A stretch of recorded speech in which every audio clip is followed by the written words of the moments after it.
Banyak masalah berkelindan, banyak perilaku aneh menjadi sorotan, banyak pembahasan yang mengurai persoalan dalam perdebatan. Semua seakan menjadi hiruk-pikuk berkelanjutan tanpa penuntasan.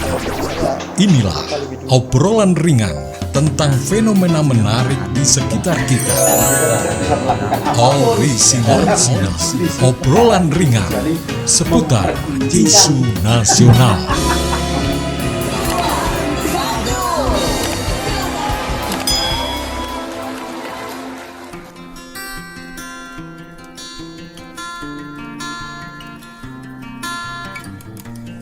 Sering kita mendengar orang menggunakan kata birokrasi, dan kadang juga ada perbincangan yang memang memperbincangkan tentang birokrasi. Ya mungkin sebagai orang awam ya kita berasumsi bahwa birokrasi itu merupakan tipe organisasi yang digunakan pemerintah, yang dilaksanakan oleh aparatur pemerintah dalam suatu sistem administrasi. Dalam birokrasi juga ada, ya di situ diterapkan etika birokrasi. Yang ini dapat mencitrakan nilai diri dari organisasi itu dan sekaligus juga nilai diri dari sumber daya manusia yang ada dalam organisasi itu.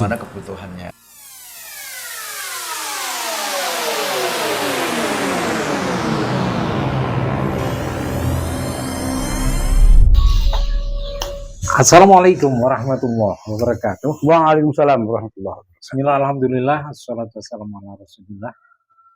Bahagia sekali kita kali ini setelah beberapa saat agak vakum juga ya. Kita nggak sempat ketemu Krono cuaca atau gimana? Salah satunya saja. Salah satunya. Yang kedua memang rezeki juga. Betul sekali. Temu itu kan rezeki. Kesempatan itu adalah sebuah rezeki. Ya, maksudnya kan, ya saya sendiri agak ini waktu berangkat itu ada yang istilah teman-teman sebaya kita itu kadang memang perlu yang namanya itu saling kumpul, betul. ketemu silaturahim speak itu sesuatu yang mungkin kebutuhan ya kita. Ya yang kita merasakan memang begitu kan, kita butuh, dan apalagi ketika umpamanya tadinya dia merasa sebagai tokoh, kemudian artinya pimpinan lah di sebuah birokrasi dan sebagainya ya. Kemudian tiba-tiba dia harus pensiun, kemudian memiliki kenyataan yang tidak sama dengan kantor. Nah orang dulu menyebutkan apa? Ya ada sindrom lah gitu. Itu orang yang seperti itu ya, orang yang seperti itu sangat butuh sekali teman, sangat butuh cerita pengalaman-pengalaman dia pada zaman dulu ingin diceritakan. Saya kira, nah untung kita punya ya gitu. Kita kadang-kadang ya agak-agak ya mencoba berkreasi sedikit untuk bagaimana ada momen-momen untuk bisa ketemu dan bisa ngobrol-ngobrol, dan semoga obrolan ini juga ya minimalnya tadi tombol kangen. Ya, tombol kangen.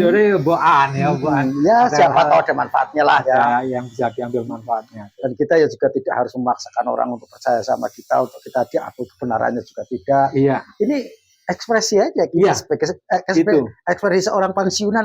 Betul. Jadi satu, kita butuh ekspresi, dan ketika berekspresi ternyata di situ harus ada peran media. Nah, itu memang media memang gitu ya. Tapi memang saya kira ada sejarahnya ya. Artinya kenapa kita suka-suka begini itu? Ya kebetulan saja dulu kita waktu masih muda itu agak senang dengan urusan-urusan hal-hal yang kaitannya dengan publik, hal-hal yang kaitannya dengan reportasi dan sebagainya itu kan. Jadi intens dalam ini ya, istilahnya itu menjalin komunikasi, interaksi lah pokoknya gitu. Iya. Nah, kebetulan memang ya kadang-kadang yang terkait dengan halayak, jadi kita ya begitulah, dan kita mensyukuri ya hal itu. Alhamdulillah. Tapi ternyata memang ada sisi lain ya. Ini saya bicara soal yang lain, kata-kata dia.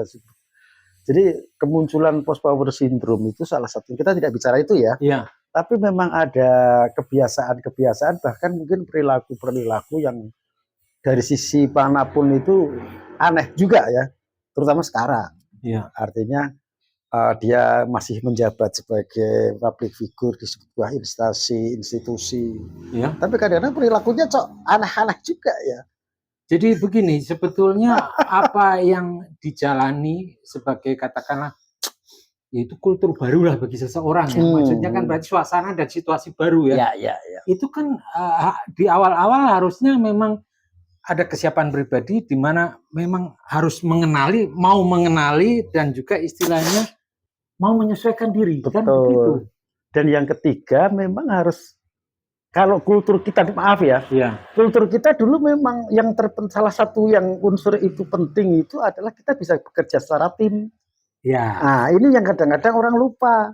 Betul. Jadi karena maaf ini, proses dia berdiri atau proses dia menduduki satu jabatan tertentu, satu tokoh tertentu yang kemudian dia ada tanggung jawabnya di situ, tapi lupa bahwa mereka hanya kadang-kadang mengemuka mementingkan pribadinya, egoisnya. Nah itu loh, kalau urusan ego yang dikedepankan barangkali itu menunjukkan bahwa sebetulnya kan kesiapan untuk memasuki dunia baru itu kan berarti tidak, istilahnya tidak kuat atau seutuh hati gitu kan ya, sepenuh hati gitu kan. Kalau semacam itu kan harus menyadari ini dunia baru saya, berarti saya harus mengenali dan saya harus memahami, saya harus mulai bisa menyesuaikan diri dan melaksanakan seperti apa yang ada di dunia baru itu kan, harusnya begitu.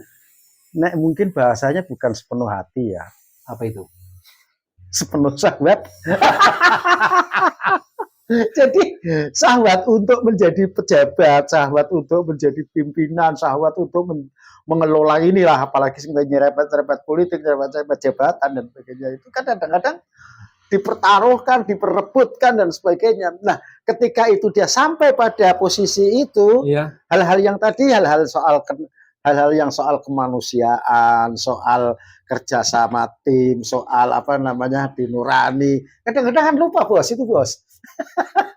Ya sekarang begini, berarti sebetulnya kan ada satu maksud dan keinginan masing-masing pihak. Maksudnya secara misalnya ini dalam maksudnya area birokrasi, itu kan maksudnya berarti aturan itu harus berjalan secara birokratis kan. Betul. Kemudian kalau ada maksud dari pribadi yang tadi mengedepankan itu, berarti kan sisi lain itu. Betul. Lah mempertemukan gimana itu di Tapi itu karakter masalahnya ya. Jadi kalau ya maaf ini kita sama-sama pernah ada pengalaman. Iya. Ada beberapa seleksi, katakan loyalitas kita seperti apa, kepribadiannya kita seperti apa, sehingga sampai dia mendapatkan tugas jabatan tertentu lah. Di samping itu soal IQ, soal keterampilan berpikir, soal SQ, soal macam EQ dan sebagainya kan. Nah, sekarang itu kan banyak yang instan, bos. Banyak yang instan, sehingga hal-hal yang semacam itu tadi saya katakan ini terlampaui, kadang-kadang memang sengaja tidak, seolah-olah tidak diperlukan. Sehingga ketika dia jadi pimpinan, ketika dia memimpin satu institusi, ya itu tidak tahu seluk-beluknya, tidak mungkin tanya-tanya juga Riko dan sebagainya, dia pakai cara sendiri yang itu maaf nah bahasa dari Pak Mahfud MD kan kampungan. Lah itu kan sudut pandang dari publik kan akhirnya kan terperangah, kok jadi begini ya sekarang ya Indonesia. Kok jadi begini lah, hal semacam itulah yang mungkin kita agak terheran-heran ketika satu event besar di mana itu termasuknya ya jelas resmi event resmi, kok istilahnya yang berjalan kok macam gitu ya. Ini orang kita terheran-heran ketika yang biasa dia ketahui secara birokratis itu sebetulnya bahwa sebuah perhelatan, sebuah momen, sebuah acara itu ada disusun tata acaranya, kemudian secara protokolernya seperti apa, dan itu kan ya kita tahu lah sebenarnya itu kan sudah ada SOP-nya kayak gitu. Lah itu harus kan dipahami di dunia birokrasi kan seperti itu. Betul. Ada patron tertentu, SOP tertentu yang harus dijalankan.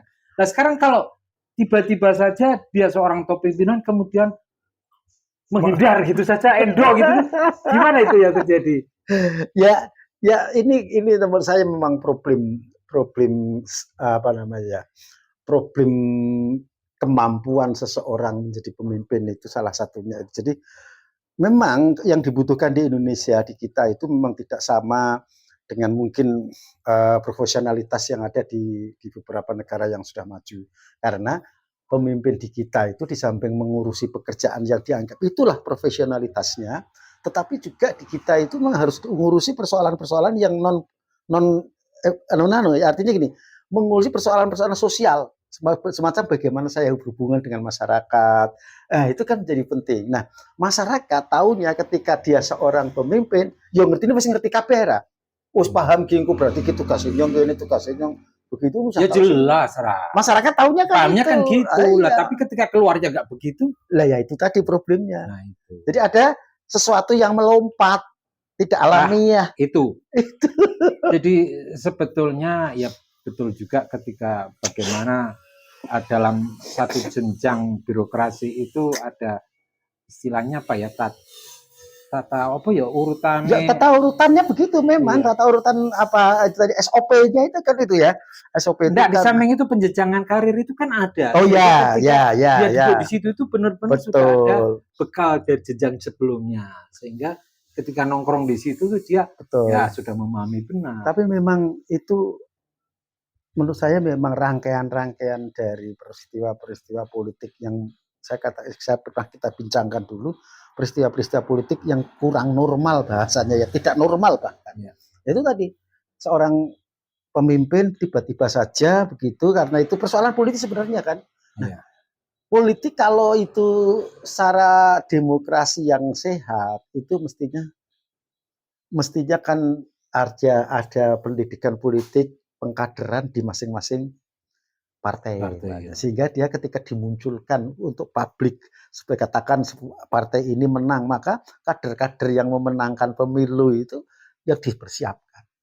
Nah, itu ada banyak orang-orang lompatan-lompatan yang mungkin tidak melalui proses itu atau dembol saja ke partai tertentu, kemudian karena memang sahabatnya ingin berkuasa, dia tidak mengurusi hal-hal. Saya yakin kalau memang dia dikader di partai itu ya minimal apalagi kalau dia dari bawah ya, kader dari daerah, kemudian dari provinsi, kemudian itu sampai ke tingkat nasional, itu sudah makan garam yang baik. Minimal begitulah kalau normal. Iya, padahal ini urusan negara. Urusan negara. Dan satu-satunya yang punya artinya jalur-jalur demokrasi itu memang partai. Ya kan, LSM kan tidak. Ya istilahnya formalnya yaitu partai itulah. Itu. Formalitasnya kan itu. Jadi yang jelas memang ketika siapapun yang paling ideal untuk duduk dalam satu top pimpinan itu ya harusnya memang secara karir dia sudah mengalami jenjang-jenjang sebelumnya. Ada pengalaman lah ya. Iya. Ada pengalaman ya aktivitas lah dia. Iya. Atau seperti tadi, kalau memang dia agak melompat-lompat, ya harus ada kemauan yang keras untuk bagaimana menyesuaikan diri dengan dunia baru itu. Dan yang kita lupakan kadang-kadang soal mereka itu soal etika juga. Etika itu artinya menyangkut soal kejujuran, soal kebohongan, soal itu. Ya kita kan lihat, maaf ini ya. Kemarin yang ramai dipersoalkan oleh Pak Mahfud MD itu kan soal Raffi Ahmad. Iya. Ketika mobilnya itu dia besar pakai itu, ternyata pengakuannya dia tidak ada di mobil itu menurut Pak Mahfud itu tidak bakal terjadi. Itu kalau zaman dulu itu pengalaman Pak Mahfud kan. Iya. Ya namanya mobil dinas, apalagi ada patwalnya dan sebagainya, itu kan satu hal yang corone wong desa kuwi kudune sakral.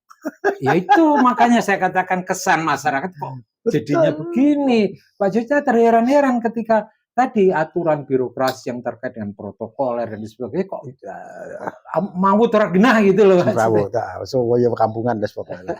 Dan itu saya kira banyak nanti menteri-menteri yang kemudian tidak tidak sesuai dengan etika menurut saya. Bagaimanapun juga seorang pemimpin kan harus punya etika yang berhitungan. Jadi ini kalau kita tadi mengambil intisarinya dari bagaimana untuk satu tatanan, satu aturan yang ada dalam dunia birokrasi itu memang sudah bagus sebetulnya.